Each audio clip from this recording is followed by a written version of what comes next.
Mukabat sa 34,000 ka pesos ang kinatibuk-ang natigom ug natunol sa Aremen DXPR ug 96.7 IFM News Pagadian alang sa pamilyang nagbangutan sa lungsod sa Josefina, Zamboanga del Sur human kining brutal nga gipamatay sulod mismo sa ilang panimalay. Napadangat sa Aremen Pagadian ang una ug ikaduhang hugna sa Oplan tabang ngadto sa nagbangutang pamilya sa usa ka inahan ug tulo ka mga minor de edad nga brutal nga gipamatay sa Purok 5 Barangay Litapan, Josefina, Zamboanga del Sur. Ang atong CBN nakatigom og 23,800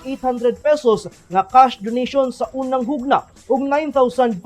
pesos sa ikaduhang hugna sa Oplan tabang nga gikan sa mga suking tigpaminawan ug nakakita sa interview sa Aremen Pagadian nga adunay mga malumong kasing-kasing ug niduyog sa kasub-anan sa pamilyang Dumalte. Bit-bit sa mga radyoman ang cash donations, mga kape, biskwit ug mga bugas nga magamit sa pamilya samtang nagsud-ong sa mga biktima nga gihaya sa Barangay Hall, Litapan, Josefina, Zamboanga del Sur. Ang maong hinabang formal nga gidawat sa apuhan nga si Marcelito Dumalte ug sa igsuon sa biktima nga si Marisa Fernan Ubog. Nagpaabot usab sila sa ilang pagpasalamat ngadto sa tanang nitunol og tabang sa ilang pamilya. Kahinumduman nga patay nang napalgan niadtong Hunyo 29, 2026 ang usa ka inhan nga si Arlene Dumalte ug ang tulo niini ka mga minor de edad nga mga anak human gipangluba sa matud pa karelasyon ni Arlene Dumalte nga si Frankie Barcelona Camiging, 23 anyos nga residente sa Mahayag, Zamboanga del Sur nga sa pagkakaron